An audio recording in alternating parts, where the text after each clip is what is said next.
Senhor presidente, percebe-se muito claramente que o objeto dessa CPI vem se transformando a cada dia em CPI da cloroquina, em CPI da carta da Pfizer, CPI do gabinete paralelo, em resumo, CPI da cortina de fumaça. Em governos anteriores, estaríamos em uma CPI para investigar o pagamento de propina, desvios de recursos. Diante de tantos contratos bilionários que o governo federal fez, especialmente durante esse tempo de pandemia, não há uma insinuação, um indício sequer de corrupção. Na falta disso, a CPI discute se um medicamento é ou não eficaz, como se até hoje houvesse consenso científico no mundo acerca de remédio com eficácia para tratamento da Covid-19. O que fariam os médicos do Brasil e de todo o mundo se tivessem que esperar remédios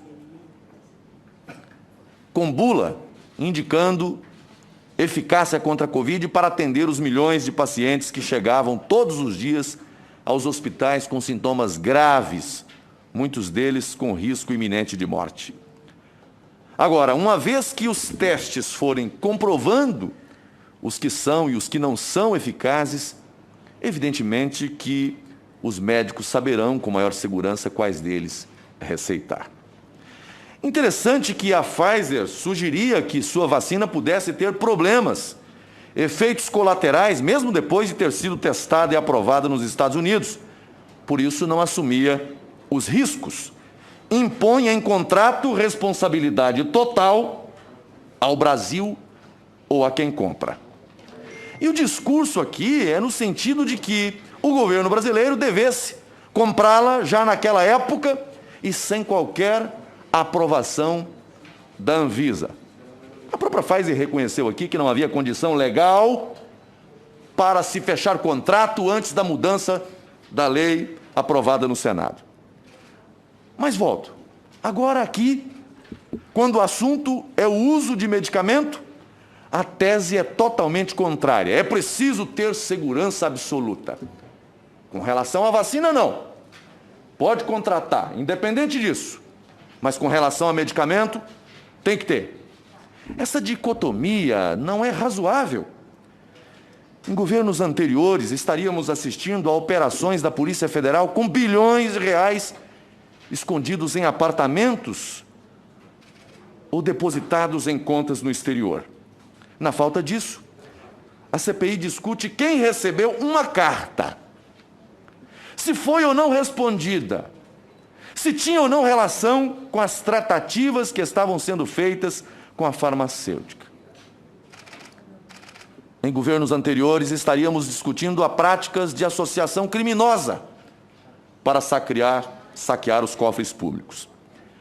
Na falta disso, estamos discutindo se o presidente reuniu ou não colaboradores para auxiliá-lo em temas sensíveis, como o enfrentamento da pandemia, como se fosse crime qualquer líder buscar aconselhamento para decisões importantes.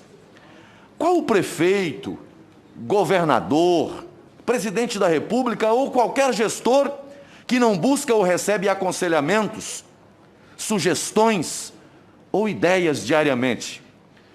Aliás, quantas sugestões, recomendações, ideias e até minutas de propostas legislativas não recebem constantemente os deputados e senadores? Isso configura gabinete paralelo? Isso, por acaso, é algo criminoso? Como muitos aqui não querem ir atrás dos recursos que, segundo operações da Polícia Federal, foram desviados de estados e municípios, ficam gastando dias e dias para discutir essas questões triviais. Uma grande cortina de fumaça enquanto o tempo vai passando e deixa-se de buscar realmente desvendar os esquemas de corrupção que podem ter ocorrido pelo país afora. Mas está chegando a hora. Vamos, senador Fernando Bezerra, vamos seguir o dinheiro E vamos saber o que foi feito com ele nos estados e municípios. É bom que se diga, a investigação tem que acontecer no âmbito do governo federal, do Ministério da Saúde, ninguém está se opondo a isso. Mas não pode haver seletividade, não pode haver blindagem. Veja que no caso da Pfizer aqui, o representante da Pfizer esteve onde está o depoente no dia de hoje e espancou todas as teses da oposição, toda a narrativa da oposição. Porque disse que não podia fazer o contrato antes de ter mudança na lei brasileira. Porque disse que a vacina só foi aprovada nos Estados Unidos no dia 13 de dezembro. Porque disse que só veio pedido para a Anvisa no início de fevereiro. Mas a oposição dizia, já tinha que ter vacina no braço dos brasileiros em dezembro. É a narrativa que não confere com os fatos.